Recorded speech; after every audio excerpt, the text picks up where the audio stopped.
No Small Endeavor is brought to you by Progressive Insurance. You chose to hit play on this podcast today. Smart choice. Make another smart choice with Auto Quote Explorer to compare rates from multiple car insurance companies all at once. Try it at progressive.com. Progressive Casualty Insurance Companies and Affiliates, not available in all states or situations. Prices vary based on how you buy. Hey there. Did you know that we have a newsletter? Just imagine if you could have one of your favorite ethics professors send you a list of things to reflect on, think about, practical actions with which to experiment, all on your way to sorting through what it might mean to live a good life. Well, that is the NSC Notebook. I riff on themes and topics related to the show and our guests. Sign up for my NSC Notebook today at nosmallendeavor.com/newsletter. I'm Lee C. Camp, and this is No Small Endeavor, exploring what it means to live a good life.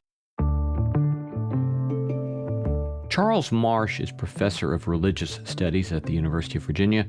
For years, he suffered debilitating panic attacks that were complicated by his faith. I had no repertoire at all for understanding what had transpired. The only way as an evangelical Christian that I could interpret this anxiety episode was through the kind of lens of suffering and counting it joy that I had been unmade. Charles shares his story of redefining his faith such that what was once taboo became a new grace.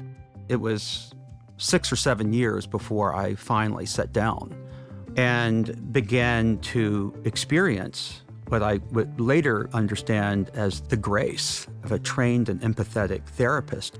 In this episode, we discuss Charles' beautiful book, Evangelical Anxiety, a memoir. Coming right up.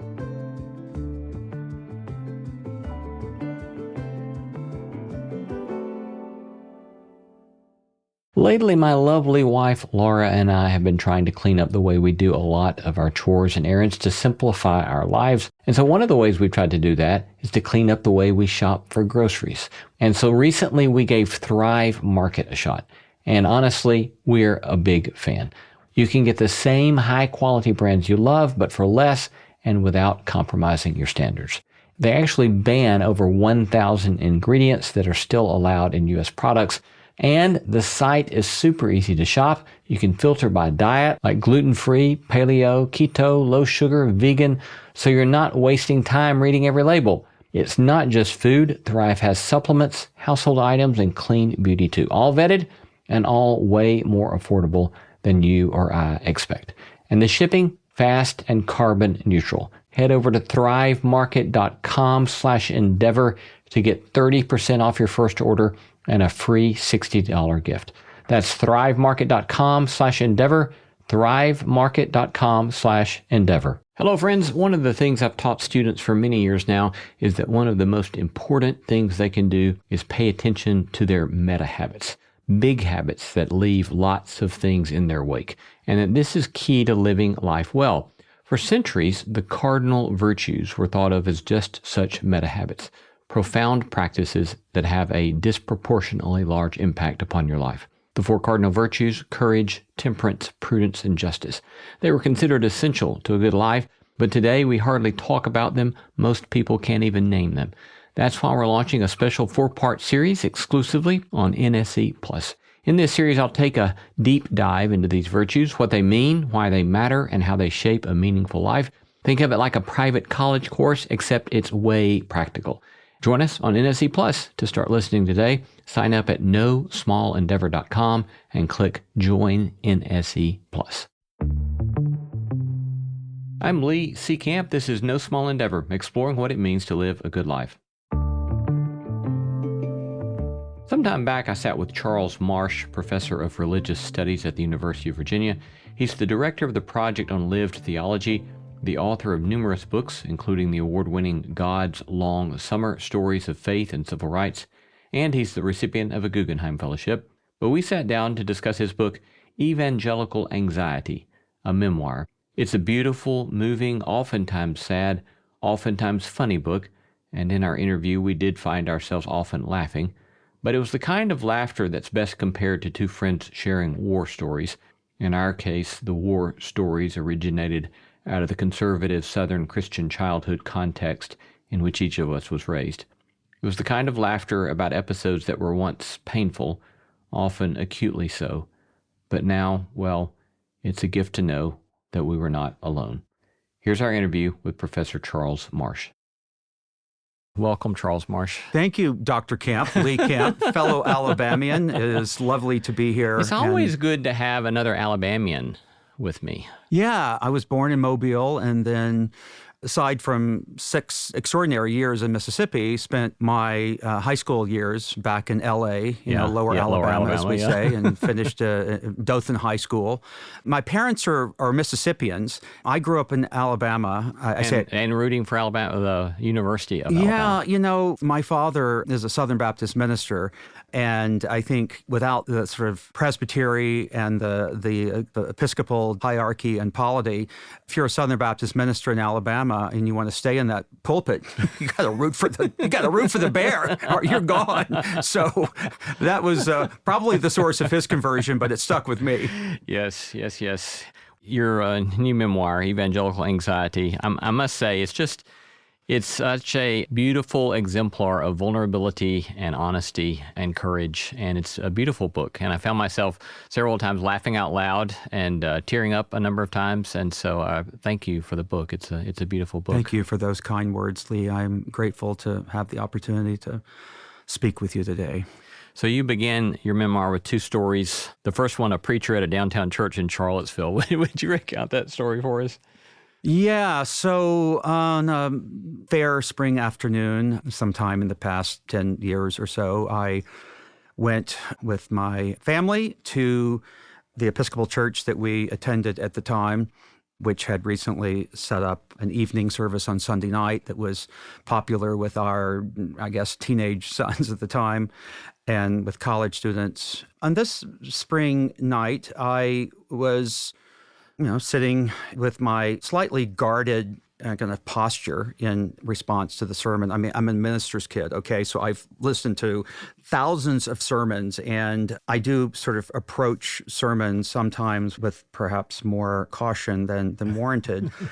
And on this spring evening, he said, apropos of nothing that I could gather, that it was his prayer that everyone in the congregation that evening would suffer a complete nervous breakdown by their 40th birthday. And I came to attention, as you might expect, because he continued, only when we are completely broken at our wits' end, impoverished, obliterated, can we receive God's grace. And he said other things that sort of traded on that kind of, I think, damaging trope as he meandered toward the end of the sermon. Our lives are not a journey, with air quotes. They are a train wreck. And I could feel at this kind of admonition that we all have nervous breakdowns, that God wants us to be utterly broken so that God can then be God. I began to feel the rise of an old anxiety symptom that actually became quite pronounced by the time the sermon had ended. And I was in the throes of deep physical and emotional agitation.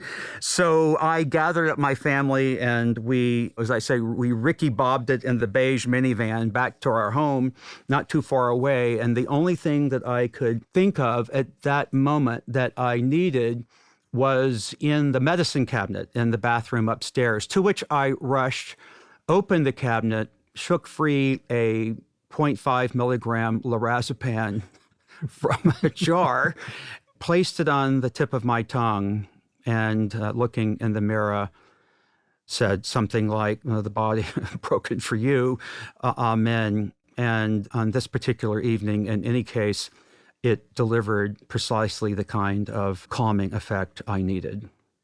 And that sort of experience, obviously, the sort of calling for a hope for a nervous breakdown among the parishioners was personal for you, obviously, because of the very next story you tell about your first semester at Harvard Divinity School. Yeah. It is personal for me.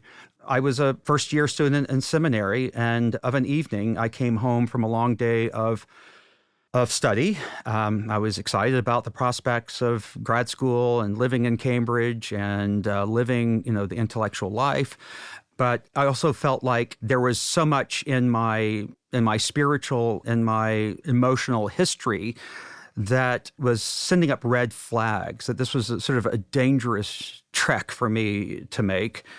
Because why? Because perhaps I would be immersed too deeply in the world or in secular ideas or in relationships that weren't compatible with evangelical notions that I had inherited. But I came back to my room after a long day of study and lay down to get a good night's sleep. And it was as if a high pandemonium broke out of the ceiling, and I suddenly became overwhelmed by dread, the likes of which I'd never experienced before. It was a acute anxiety attack, I would later learn, that was accompanied by fears of losing control over the bodily functions, autonomous functions, a sense that life as I had known it, the capacity to experience joy and happiness, all of that was over.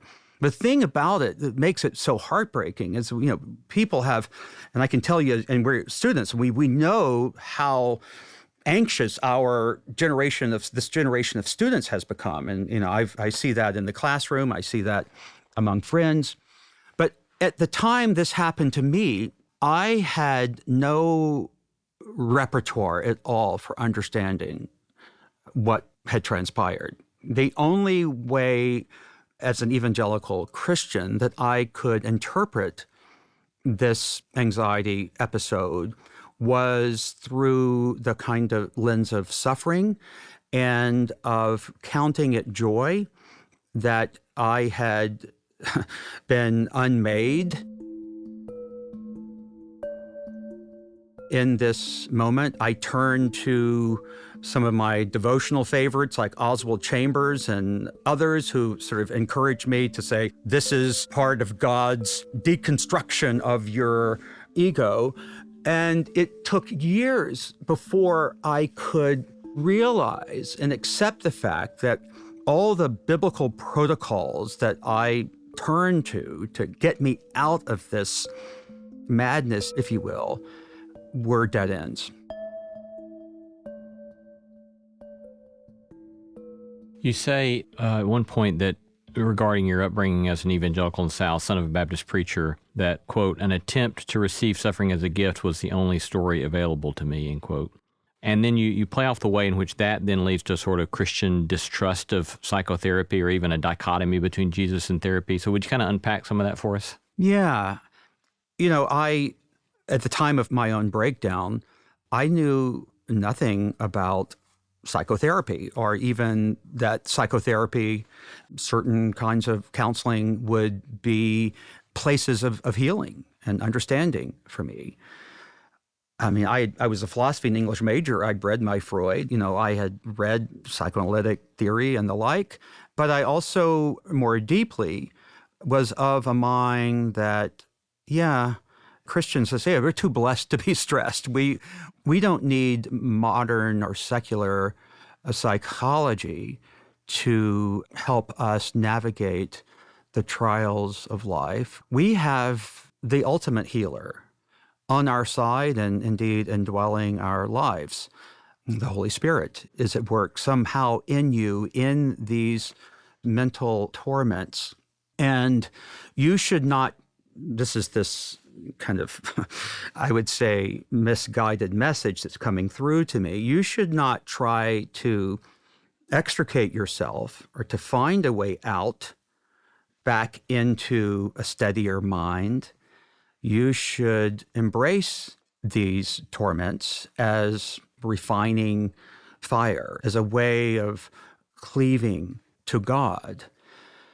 One of the most difficult parts of the story for me while writing to recall was not so much the episode or the particular symptoms, but it was just the fact that I believed I had to bear this indefinitely.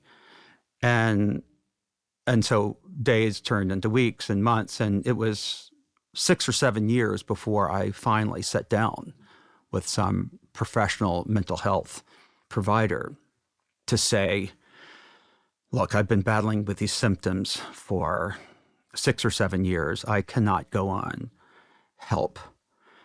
And began to experience what later understand as the grace of not only medical science, but the ability of a trained and empathetic therapist to help you craft a language that puts into a kind of more optimal form the sources of your mental torment.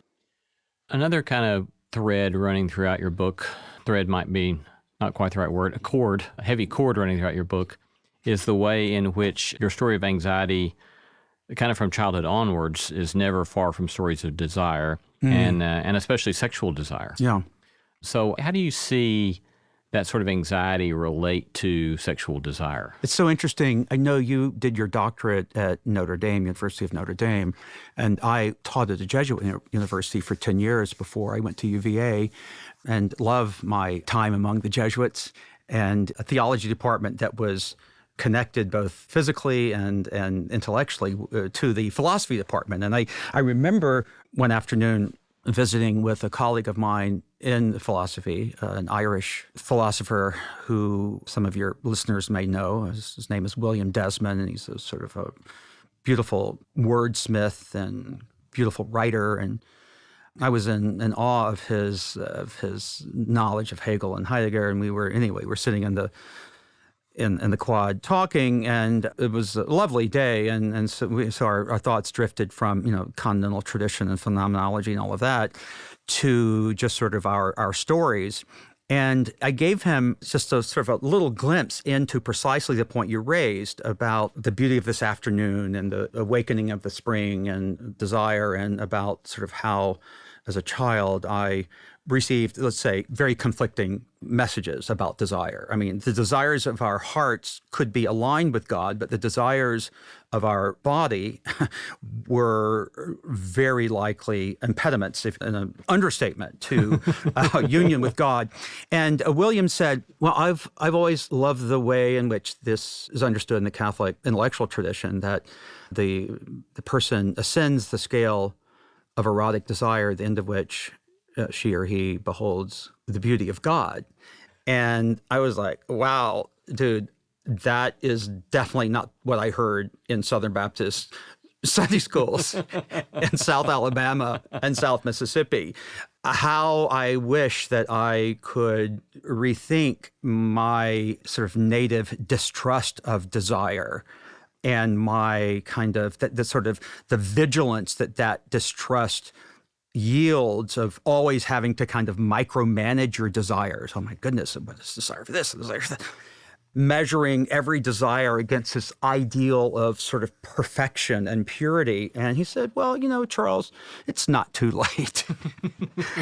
I don't know, William. But I do think that you're absolutely right, and that this all, I think, clusters around a practice that I truly hope evangelicals across the political spectrum have abandoned. But it was very important in my childhood, called breaking the will of the child, which is really kind of breaking apart desire and turning desire into a kind of source of fear and temptation and anguish and introspection. So it's not that, I guess the trick there seems to me is that on the one hand, I hear you saying that this sort of inherent distrust of desire that you received, in contrast to that picture that your Jesuit friend depicted, inculcated in you this kind of deep, basic anxiety. I don't think you're saying that the solution is mere indulgence of desire, but that it's to see desire as a gift that has rightful and beautiful ends. Is that a fair Absolutely. way to say that? No, absolutely. And I think I wish that I had been free to err on the side of indulgence. That is to say, let's put this more precisely. I wish I had had the capacity to think and act freely in relation to desire. And so you're absolutely... And instead you were on the side of what, repression? Yeah, that desire, there's a place that will lead to separation from God, that, yes, in some kind of theological way, I understood desire as proper, but in a way that was an ingredient to my body and to my mind and to my habits and to my practices and to my psychological and spiritual development. I felt that desire had, in the best case scenario, been constricted, been narrowed to such a space that had lost the capacity of freedom. And I come to this later when I ponder this really interesting idea in Dietrich Bonhoeffer called the strong sin, and this idea of the grace of the strong sin. And maybe it's better rendered by Flannery O'Connor, and maybe this is an apocryphal line, but it's true sort of many of her characters. If you don't get out there and sin, Jesus will have died for nothing. and so, there is a sense in which if you don't feel that you have the capacity to sin, it's almost impossible to feel a capacity to feel forgiveness, to have the capacity to feel forgiveness and grace as not just as a spiritual response, but as a somatic, experienced response to all God has done for us in Jesus Christ.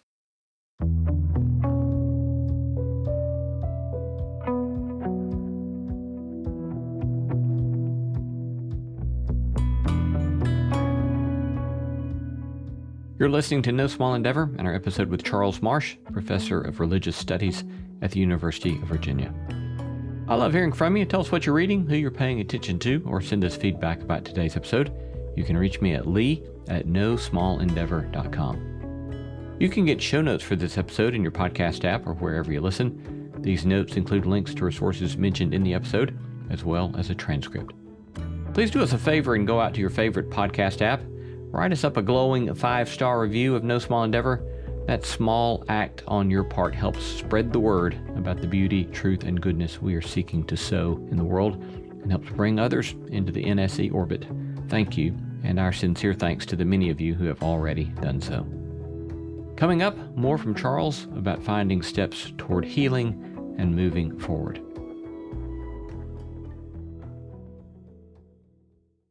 We are most excited to announce that we'll be having our second NSC Plus book club with an author on June 26th at 7 p.m. Central Standard Time. Professor Rebecca DeYoung will join us to discuss her book, Glittering Vices. It's a great book. Order your copy of the book and mark your calendars. If you're not yet a member of NSA Plus, join at the link in the show notes or visit nosmallendeavor.com and click Join NSC Plus. Show up with questions and get ready to sit in on a great conversation. Reading your accounts of some of this, I don't think I've ever shared this on our show, but I flash back to an episode. Close friends will kind of roll their eyes because I've told this story to them so many times, but it indicates the way in which this sort of deep anxiety was inculcated in me around desire, in that we were hypersensitive about lust, sexual lust in my home church. No dancing, no wearing of shorts, and things of that sort. And so much so on the wearing of shorts, which is central to this story, to be no wearing of shorts in public. And so we were with our preacher on a youth group trip, and one day we were pulling out of this church we were visiting, and down the sidewalk, we were actually in Tuscaloosa, Alabama. Coming up the sidewalk was a guy in a jogging outfit and jogging shorts. And our preacher, there's a van full of 12, 13, 14-year-olds, and our preacher sees this guy and he says, well, he looks real nice in those shorts. He'll look real nice in hell. With no sense, there was no irony intended about that. This was a very straightforward theological assertion. So I think that a lot of people, perhaps who don't grow up in that sort of context, can't understand the sort of anxiety that gets inculcated in a person because these authority figures will say things like that. And so thus this becomes the great taboo that above all must be avoided. Yeah, that is an amazing story. And I look forward to reading this in your memoir. I, like so many Baptist evangelical boys of my generation, adored David Wilkerson and his great book, The Cross and the Switchblade, and the film adaptation with Pat Boone playing the role of the great evangelist. And at some point in my puberty, a cassette tape appeared in my bedroom. Never really had like father-son exchanges. Even my father was a Baptist minister. Instead, books and cassettes would appear in my room, like for boys only. And this cassette was a sermon by David Wilkerson called "Parking at the Gates of Hell." And it was precisely this, that there's a slippery slope from wearing a normal person would be, just a pair of running pants down the road for a jog in Tuscaloosa, or as I heard the tape, the beginning of any kind of physical intimacy with a girl. Holding a hand would then lead to hugging her, would lead to a kiss, would lead to heavy petting. I've always thought there should be a heavy metal band called Heavy Petting. And you were on the slippery slope, not just to whatever may be the results of teen sex, but hell, eternity in hell. And so it's not an exaggeration to say that a lot of these great spiritual and metaphysical kind of struggles, between the children of Jesus and the forces of Satan were centered in the bodies of adolescents, and more precisely in their sexual identities and sexual lives. And so, I remember when I was going through puberty, how alarmed I was by the changes in my body and by the embarrassment that young boys have of showing their excitement in opportune times. That when I went out with friends, boys and girls, I would not only wear like a really small pair of underwear, but I would also take a really tight jockstrap to put it over the underwear. It looks like some kind of like medieval chastity outfit, because I did not know how to understand my changing body. And it felt to me like this was the source of some deep conflict. Yeah, this is just heartbreaking. Yeah. You unpack a lot of stories that I felt a number of feelings about, but one of them that struck me, so maybe sadness is the right word. At one point you say, in my journal, I charted the slippery slope of the affections. 1, acquaintance. 2, casual friendship. 3, close friendship. 4, intimate friendship. 5, immorality and purity. Yeah. And I think about the ways in which what you're receiving, then you take all of these beautiful goods, and now all of a sudden they are not only to be distrusted, but are potential grave dangers to you. Yeah, I was basically copying handwritten notes from my spiritual journals as a 13 or 14-year-old boy in that section. And I remember finding these journals sometime in my parents' house in Atlanta when I was working on the memoir. And it was heartbreaking. And it was even more poignant by noticing that I'd spelled intimate, I-N-T-I-M-E-N-T. And you're right. These ideas, these virtues, these ideals, rather than engendering a form and structure of a good life, become imprisoning. Mm. Yeah. So not only anxiety, theologically informed anxiety, infused with distrust of desire, but another kind of key chord in your story is moving to Laurel, Mississippi. And you say, as a boy, you didn't know at the time, but as later you realize that Laurel, Mississippi, where you move, how old were you when you moved there? We were 10. You were 10. You later realized that the FBI considered Laurel, Mississippi the epicenter of Southern white terrorism. And you say that your experience was that everyone was angry and aggressive. You tell stories about how, even though looking back, you seem like your neighborhood was safe, but But nonetheless, you and your neighbors had bars across the windows of your house. Everyone has a dog. Unpack some of that for us. Describe that for us, how that has to be another kind of key element in anxiety for a 10-year-old. Absolutely. I can say that within only a few days of arriving in this town, I began to sense at a visceral and emotional level the difference between this town that was regarded by the FBI as the epicenter of Southern terrorism. It was a home to the White Knights of the Ku Klux Klan of Mississippi. At the time we moved in 1967, FBI agents were everywhere seeking to not only put the remaining members of the Klan out of business, but to prosecute the perpetrators of civil rights murders and firebombings and beatings and bombings. I did not know what was at stake in the civil rights movement when I was 10 years old, but I could tell you that the town exuded ambient fear. There were evenings when my mother and I would go home from church in her car, when all the lights in the neighborhood and all the street lights, house lights had been turned off. I didn't know why. Gathered later, it had something to do with fears of some kind of imagined invasion.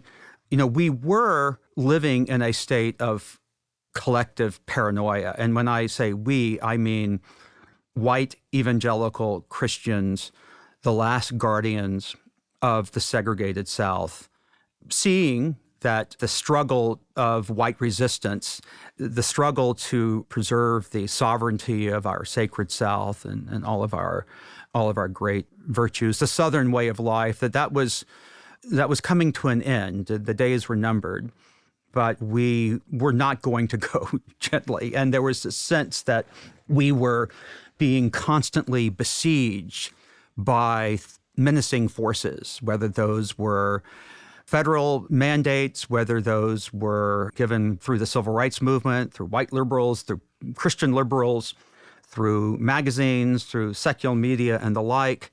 And so the sort of distrust you might think is fairly routine of a conservative Christian in view of the world became intensified by this sense of standing at the threshold of a new America, an America that would no longer, at least we thought at the time, things turned out to be a little different, respect the habits and practices of white conservative Southerners.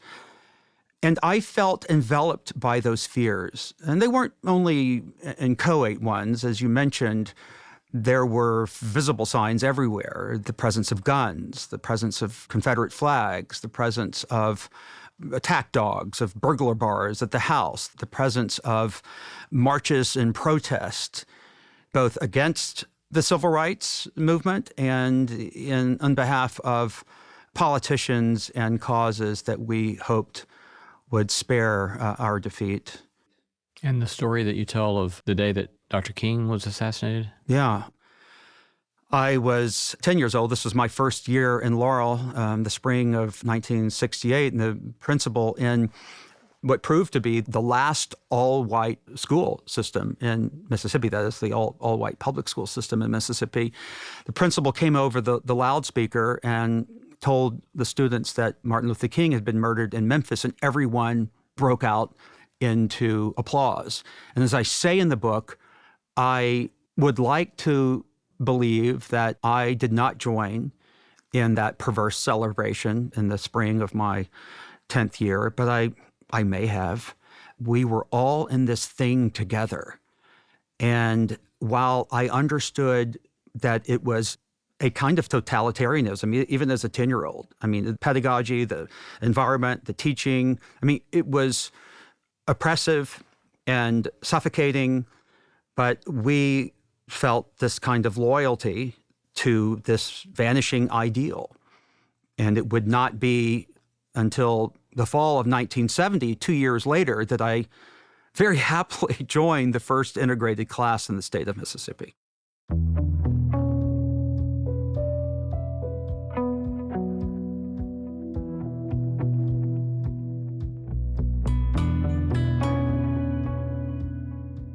After this short break, coming right up, Charles discusses his experiences with psychotherapy.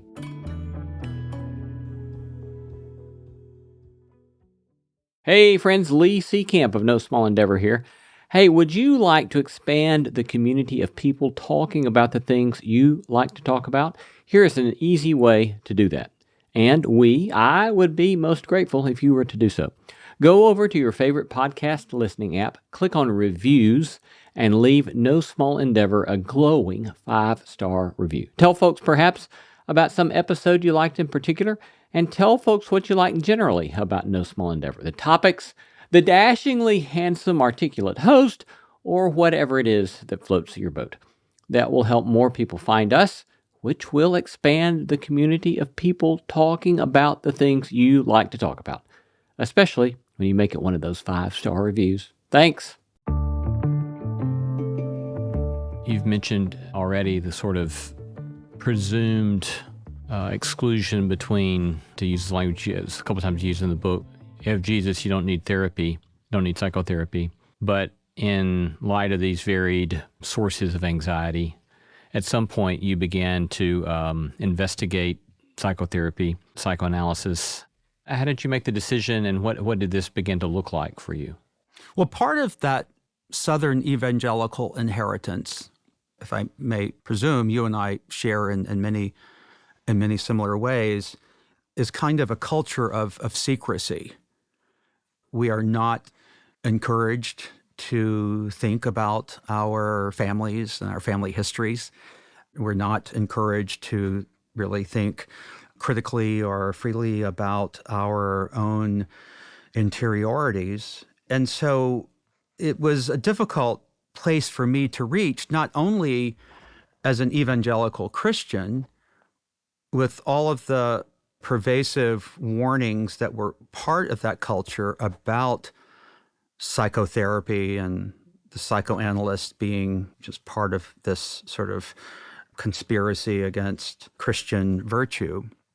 But it was coming of age in a family that had some very difficult secrets and stories that, if we had known, would make sense of some of the sorrows and tragedies of our family.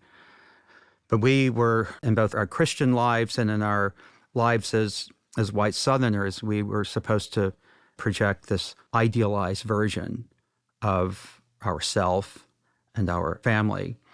And it was not a version that included mental illness or suicide or divorce or alcoholism or drug addiction and so many things. In my own journey, I was able to intellectually understand that kind of privacy and that sort of sense of loyalty to a family ideal was a historically determined construct. But it took a number of increasingly difficult and debilitating anxiety episodes for me to simply, if I may, reach a place of desperation when I realized that all these biblical protocols, my devotional life, all this sort of understanding of spiritual healing that was part of my evangelical inheritance had perhaps a certain value, but I needed professional help. And I needed someone to look at me with all of the skills and gifts and kind of empathetic judgments of a cure of mental torment.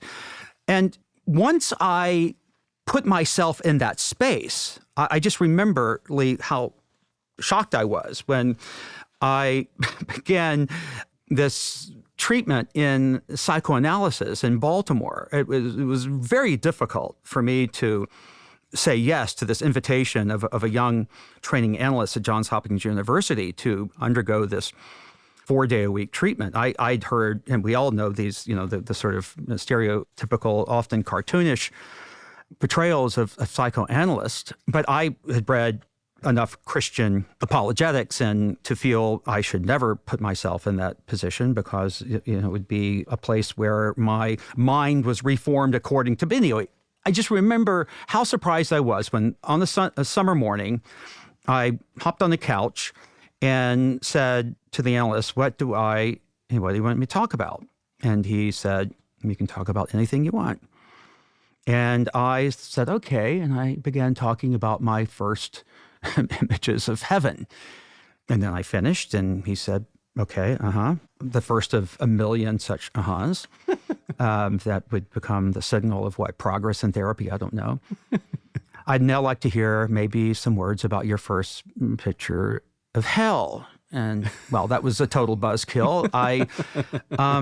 I began talking. And you know what I didn't realize was that as an old evangelical, I was pretty good as an analysan. As a child in the evangelical subculture, we tell our testimonies, right? The testimonials are a really important part of Christian faith and practice. And I stood and gave my testimonies many times in Southern Baptist churches. And I never really had a dynamic testimony. That is to say, I was never a drug addict or, I never did the Jim Morrison thing. And that really broke my heart that I didn't have a dynamic testimony. But I would try to come up with something in my testimonial. And what was involved here in this work of analysis, it's not any kind of a brainwashing. It was a space to develop a narrative, a multi-layered testimonial, if you will, in the company of a skilled listener to understand more broadly the sources of my anxiety and to believe. I mean, this is very much at the heart of like the Jewish Christian imagination, that the word and that language, has the power to hurt, but it has the power to redeem.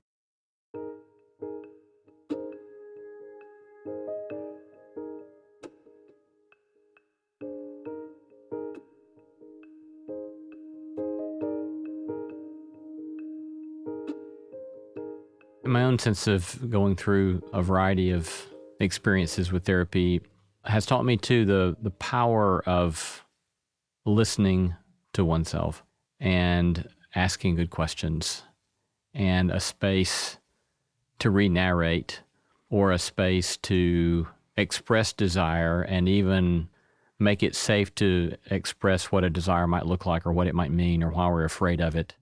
It just seemed to be a profoundly powerful space that sets aside shame, and in setting aside the shame, then makes possible something new.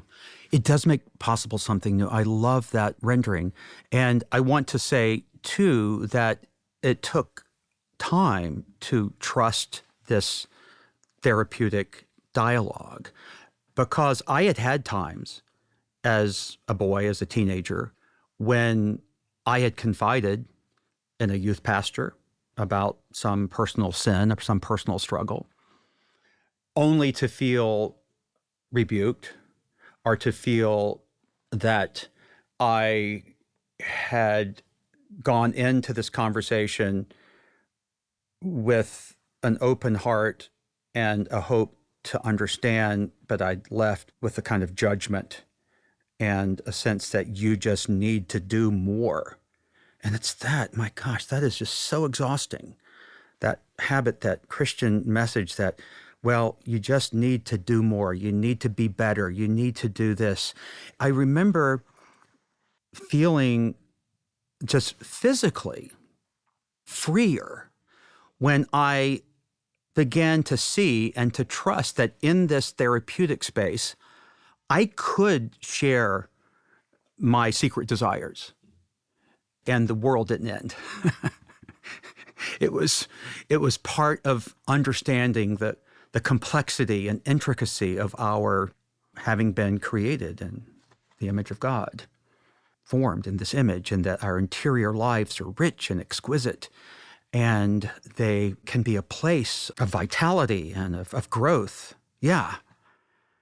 You say your experience was not that you, I forget the language, this didn't birth you into a new resurrected life, but it does seem that you kind of, I think you make the turn to Bonhoeffer where it invites you to engage the world anew in a sort of very lived, visceral way that kind of reframes desire and makes a sort of explicit engagement with all aspects of life.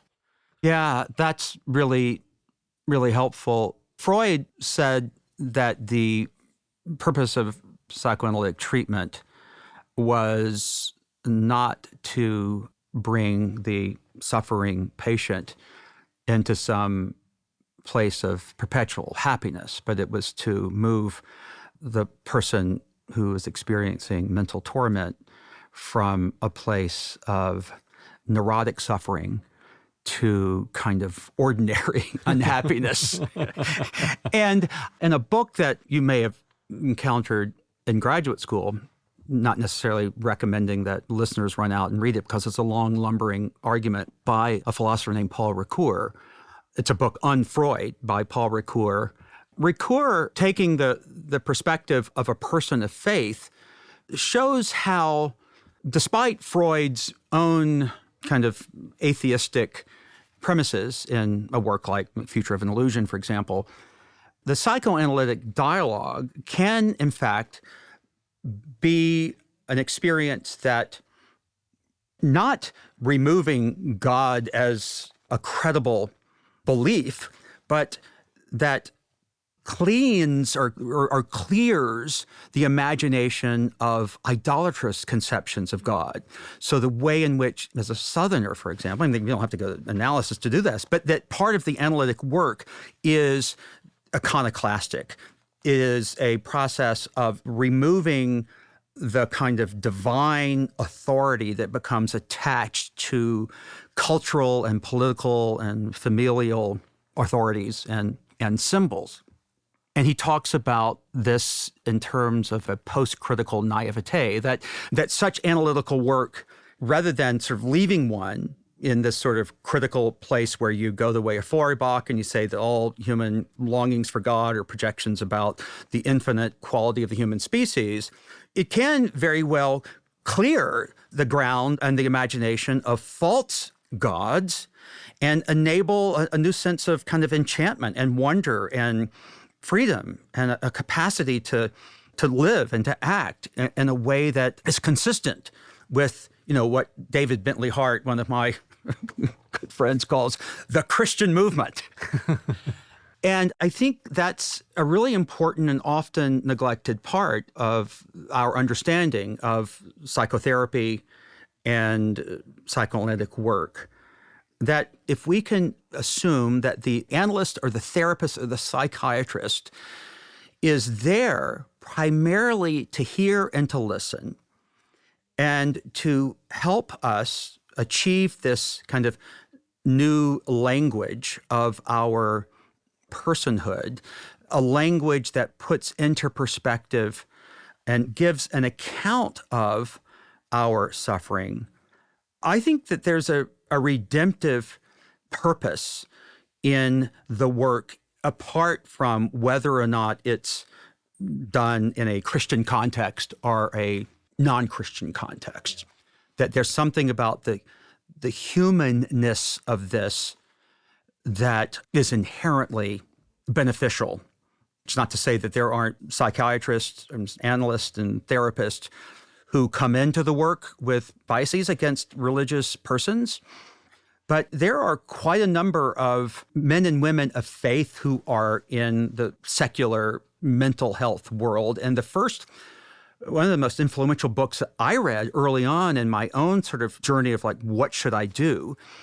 Should I go into analysis? Should I be terrified of analysis? Was by a Christian analyst, psychiatrist at Yale Medical School named Stanley Levy. It's a wonderful, very accessible little book called In the Image of God. And as a practicing analyst and a very committed parishioner in his Episcopal church in New Haven, he talks about the kind of the symmetry between the body and soul, between the mind and spirit, and gives birth to a much more kind of incarnational way of seeing therapeutic psychoanalytic dialogue. That reminds me, some years ago, and I've talked about this on this podcast before, but 9 years ago, I went through a season of some pretty serious depression, and I was trying to decide whether or not to take an antidepressant. And because I think I inherited a lot of these things that you're talking about, right? This mind-body dualism and so forth. But I called a friend of mine who's a psychiatrist who's also read a lot of theology and moral philosophy that I like and that I trust, So I called him and I said, give me the short version of why, as a Christian, you think it's legit to take antidepressants. Yeah. He said something like, in my mind, the reticence to take antidepressants is a holdover of the Gnostic heresy that distrusts the brain as a part of the body. Isn't that brilliant? It is brilliant. And I said, that's all I need to hear. Thank you. Yeah. And I mean, my goodness, Lee, it's that Gnostic heresy that you and I, in other contexts of our lives, for example, our interest in the civil rights movement, our interest in Southern evangelicalism in the 50s and 60s. I mean, it's that Gnostic heresy that we really discern in this image of Jesus, who is worshipped in the white churches, who isn't fully present Right. in the social order, who doesn't call us to really care or to think and to act mercifully towards our Black brothers and sisters living under the iron-hard rule of Jim Crow. It's that Gnostic Jesus who we find only in this spiritual place that I think makes me remember once when I TA'd for a Roman Catholic historian in graduate school. And he said the docetic heresy, the kind of Gnostic heresy, really is the most pervasive and corrupting heresy within the Christian church in its contemporary expressions, in failing to bear witness to the created integrity of human condition, that's well said. of all creation. And I think that is so helpful in the context of thinking about psychiatry and the importance of medication, that there is indeed, maybe this is taking it too far, but I remember when the summer of my first major depressive episode, I had been in therapy for years, but I had not taken antidepressants. And I looked up one day and saw that my psychiatrist had tears in her eyes because she recognized that the depression that I was in was a clinical depression, that language couldn't extricate me from this torment. And so she prescribed a fairly standard fare of antidepressants. And I remember this so clearly because this happened in the summer of 2006. And I was supposed to go with my family to Berlin on a sabbatical in January of 2007. And in that period of depression, I was immobile. I couldn't think about anything, and I feared everything. The last thing I thought I was capable of doing was going to live in a foreign country with my family. And within a month or 6 weeks, as the medication began to do its good work, I began to feel a kind of steadying of the ship and a kind of baseline steadiness that I really never felt. And I don't want to turn this into a miracle story, but I will say that by the time we left for Germany, I was ready. I felt capable of doing this.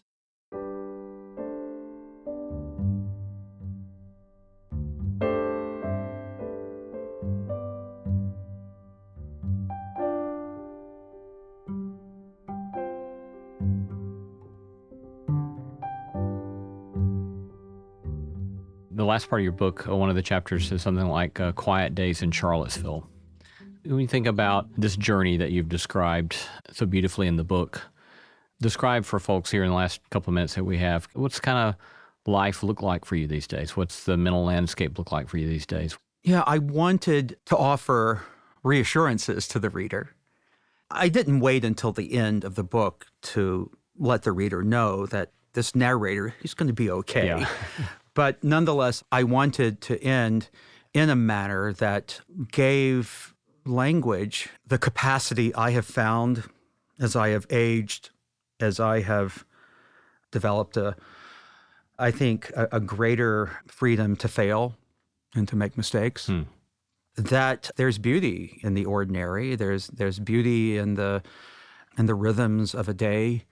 And there's something that Bonhoeffer says in letters and papers from prison, these last letters and fragments that he was writing before he was executed by the Gestapo.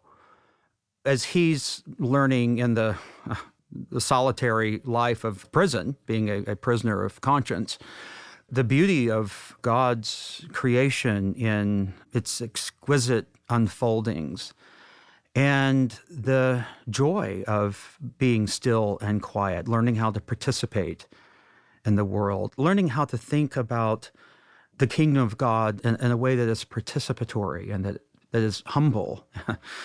Acknowledging our failures, feeling chastened by our failures, but not feeling defeated by our failures. The capacity to live into our aging bodies, to love and to see things anew. I feel just quite grateful for this, the gift of life and the years I have left. And I feel like that chapter, The Quiet Days in Charlottesville, it's about learning to, and it's not an easy lesson to learn, but it's about learning to be still in a nation of noisy, believers and distractions. I mean, that's what I want to be doing as I teach and write and listen and learn. Been talking to Charles Marsh, professor of religious studies at the University of Virginia, about his most recent book, Evangelical Anxiety, a memoir. Thank you, Charles, so much for your beautiful work and your time with us today. Thank you so much, Lee. It's been a great blessing.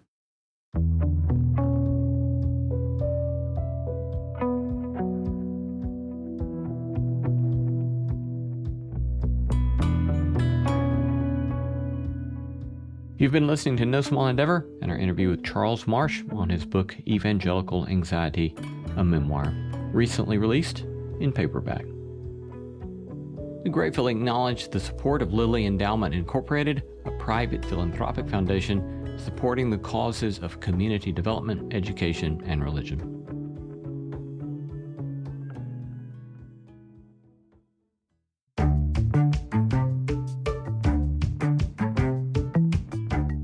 Our thanks to all the stellar team that makes this show possible: Christy Bragg, Jacob Lewis, Sophie Byard, Kate Hayes, Mary Evelyn Brown, Carriette Harmon, Jason Cheesley, Audrey Griffith, and Tim Lauer. Thanks for listening, and let's keep exploring what it means to live a good life together. No Small Endeavor is a production of PRX, Tokens Media LLC, and Great Feeling Studio.